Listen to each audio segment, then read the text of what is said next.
Hello students, હું આપ સૌનું સ્વાગત કરું છું મારી યુટ્યુબ ચેનલમાં.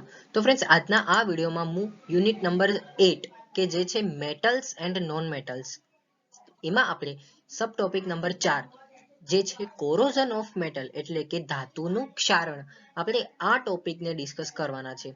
આશા કરું છું મિત્રો કે આના પહેલાનો વિડીયો તમે જોઈ લીધો હશે. ઓકે, તો DDCET નું માર્ક્સનું વેટેજ જે unit number 8 metals and non મેટલ્સમાં 6% નું છે.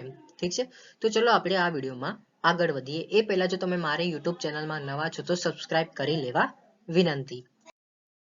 કોરોઝનના અગર તમને હું એક્ઝામ્પલ આપું તો તમને ખબર હશે મિત્રો કે જે ચાંદી હોય છે, બરાબર, તે ચાંદી બી થોડા સમય પછી એ કાળી કલરની પડી જાય છે, બરાબર.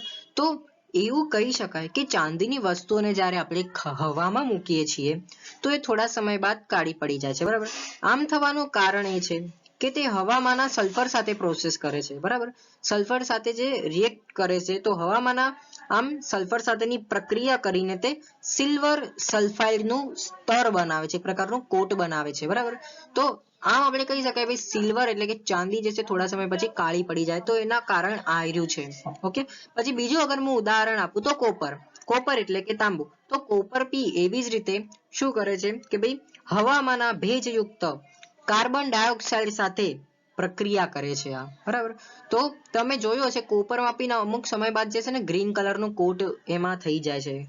ઓકે, તો ધીરે ધીરે શું થાય છે તો તેનો ચમકદાર જે કથ્થાઈ રંગ છે તો એ ગુમાવીને ગ્રીન કલરનું સ્તર જે છે એના ઉપર જામી જાય છે. તો આ લીલો પદાર્થ જે છે શું છે તો એક પ્રકારનો એક કોપર કાર્બોનેટ જ છે.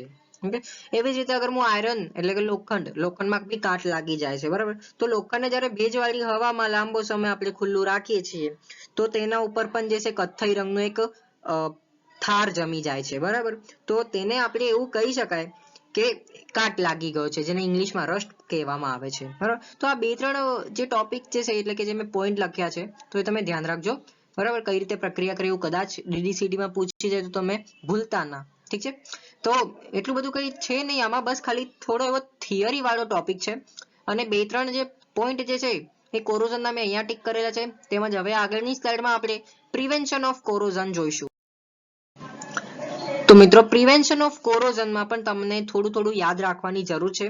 આમ તો આ પણ ટોપિક જોવા જઈએ તો આખો થિયરિકલ છે, પણ મને એવું લાગે છે કે કઈ પોઈન્ટ તમને પૂછાઈ શકે DDCET ની પરીક્ષામાં, તો મેં અમુક પોઈન્ટોને હાઇલાઇટ પણ કરેલા છે. ઠીક છે, તો આપણે ક્વેશ્ચન હશે કે આપણને કોરોઝન લાગે છે તો ખબર પડી ગઈ, પણ એવી કોઈ ટેકનિક કે આ કોરોઝનને આપણે ઓછું કરી શકાય, બરાબર. તો આપણે કોરોઝનને જે છે એ પ્રિવેન્ટ કરી શકાય છે. કઈ રીતે? તો તેના ઉપર રંગ લગાડીને કે પછી આપણે ગ્રીસ લગાવીને પણ તમે કરી શકો છો, ઓઇલિંગ કરીને, બરાબર. પછી આપણે ગેલ્વેનાઇઝિંગ પ્રક્રિયા કરીને પણ જે છે આપણે આ કોરોઝન ઘટાડી શકાય. હવે ક્વેશ્ચન હશે કે આ what is the process galvanising એટલે કે ગેલ્વેનાઇઝિંગ પ્રોસેસ શું છે? ડોન્ટ વરી, હમણાં હું તમને થોડી વારમાં કહું છું, બરાબર. પછી આપણે ક્રોમની પ્લેટિંગ કરીને પણ આપણે કોરોઝન અટકાવી શકાય છે. તેમજ એનોડાઇઝિંગ કરીને કે પછી મેકિંગ એલોયસ એટલે કે મિશ્ર ધાતુઓ બનાવીને, બરાબર. તો આવી રીતે આપણે લોખંડનું ક્ષારણ જે છે એ અટકાવી શકાય છે. તો એ જ કે ભાઈ ગેલ્વેનાઇઝિંગ શું છે? તો ગેલ્વેનાઇઝિંગ શું છે તો કે સ્ટીલ કે પછી લોખંડને કાટ સામે રક્ષણ આપવા માટે તેની પર આપણે શું કરીએ છીએ ઝીંકનું એક લેયર ચડાવી દઈએ છીએ, બરાબર. તો આ ઝીંકનું જે લેયર ચડાવવાની પદ્ધતિને આપણે કહેવામાં આવે છે ગેલ્વેનાઇઝેશન પ્રોસેસ. ઠીક છે, યાદ રાખજો આ વસ્તુ DDCET માં પૂછાઈ શકે છે. What is the galvanising process, કાં તો પછી નીચે આપી દીધું હશે કે ગેલ્વેનાઇઝિંગ પ્રોસેસ કઈ છે, બરાબર. તેના ઉપર કયા પ્રકારનું થિન લેયર ચડાવવામાં આવે છે તો એમાં આવશે ઝીંકનું. ઓકે, પછી આવશે આજ કે ભાઈ વોટ ઇઝ એલોઈંગ પ્રોસેસ. ઓકે, તો એલોઈંગ પ્રોસેસ બી જે છે એ મિશ્ર ધાતુ બનાવવાની એક પ્રોસેસ છે એવું આપણે કહી શકાય છે, બરાબર. તો એ ધાતુના ગુણધર્મો દ્વારા સુધારવા માટેની એક વધુ સારી મેથડ છે, બરાબર. તો આ પદ્ધતિથી જોઈએ એવા આપણને ગુણધર્મો મળી જાય. ઓકે, બરાબર. તો એક્ઝામ્પલ તમારા મનમાં થતું હશે કે ભાઈ એક્ઝામ્પલ તો આપો તો કઈ ખબર પડે. તો જુઓ મિત્રો, ફોર એક્ઝામ્પલ આયરન એટલે કે લોખંડનો ઉપયોગ આપણે ખૂબ જ કરીએ છીએ, બરાબર, મેટલ તરીકે. તો તમને ખબર છે મિત્રો કે લોખંડ જે છે એ ક્યારેય શુદ્ધ અવસ્થામાં નહીં વપરાતી, બરાબર. તો આમ થવાનું કારણ એ છે કે લોખંડ જે છે ખૂબ જ નરમ હોય છે. જે તમે પ્યોર લોખંડ જોશો ને તો એ ખૂબ જ નરમ હોય છે.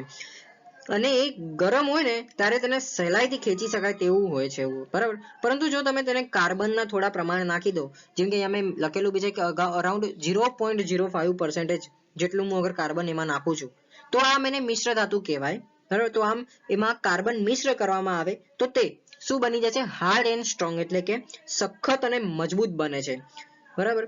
તો શું તમે જાણો છો મિત્રો સ્ટેનલેસ સ્ટીલ કઈ રીતે બને છે? તો જ્યારે લોખંડને નિકલ અને ક્રોમિયમ સાથે મિશ્ર કરીશું આપણે, તો આપણે સ્ટેનલેસ સ્ટીલ મળે છે, બરાબર. તો એ પણ એક પ્રકારની શું છે? મિશ્ર ધાતુ જ છે. ઓકે, તો આમ આપણે સ્ટેનલેસ સ્ટીલ જોવા જઈએ તો સખત પણ હોય છે અને તેને કાટ નહીં લાગે, એ મેઇન છે એનો પોઝિટિવ પોઈન્ટ, અને તમને દેખાવા પણ એ સારું લાગશે. ઓકે, તો એ જ છે કે ભાઈ આપણે કઈ રીતે બનાવી શકાય છે સ્ટેનલેસ સ્ટીલ. મેં અહીંયા નીચે લખેલું છે, તો તમે એક બે પોઈન્ટ યાદ રાખજો કે ભાઈ એમાં સ્ટેનલેસ સ્ટીલ બનાવવા માટે નિકલ અને ક્રોમિયમને એકબીજાને મિક્સ કરવામાં આવે છે. ઓકે, બે ત્રણ પોઈન્ટ મિત્રો તમે અહીંયા ધ્યાનમાં રાખજો કે બ્રાસ એટલે કે પિત્તળ, તો એ જે છે કઈ રીતે બને છે? તો કોપર અને ઝિંક આ બંનેના મિશ્ર ધાતુથી બને છે. કોપરને આપણે Cu કહેવામાં આવે છે, કોપર એટલે કે તાંબુ, બરાબર, અને ઝિંક એટલે કે Zn. એવી જ રીતે બ્રોન્ઝ એટલે કાંસુ આપણે કહેવામાં આવે છે, તો કાંસુ પણ જે છે એ કોપર અને ટીન આ બંનેનું મિક્સચર છે. કોપર એટલે કે Cu અને ટીન એટલે કે Sn. આ જે છે bronze A not good conductors for electricity where copper is used to making electrical circuit. કોપરને આપણે તાંબાનો આપણે ઉપયોગ જે છે ઇલેક્ટ્રિકલ સર્કિટમાં કરીએ છીએ, બરાબર. પછી સોલ્ડરિંગ જે આપણે કરીએ છીએ તો એ શું છે? તો કે an alloy of lead and tin, બરાબર. લેડ એટલે કે Pb અને ટીન એટલે કે Sn has a low melting point, એટલે કે આમ આ બંનેનો જે એટલે કે સોલ્ડરનો જે છે એ લો મેલ્ટિંગ પોઈન્ટ છે. ધેટ્સ વાય આપણે એના વેલ્ડિંગ પર્પઝના થ્રુ આપણે આ સોલ્ડરનો ઉપયોગ કરવામાં આવે છે. ઇલેક્ટ્રિકલમાં તમને ખબર છે મિત્રો, બે વાયરને જોડવા માટે આપણે સોલ્ડરનો ઉપયોગ કરવામાં આવે છે. તો આઈ હોપ કે તમને આટલું ખબર પડી ગઈ હશે મિત્રો. જો તમે મારી યુટ્યુબ ચેનલમાં નવા છો તો પ્લીઝ લાઈક કરો મારી યુટ્યુબ ચેનલને,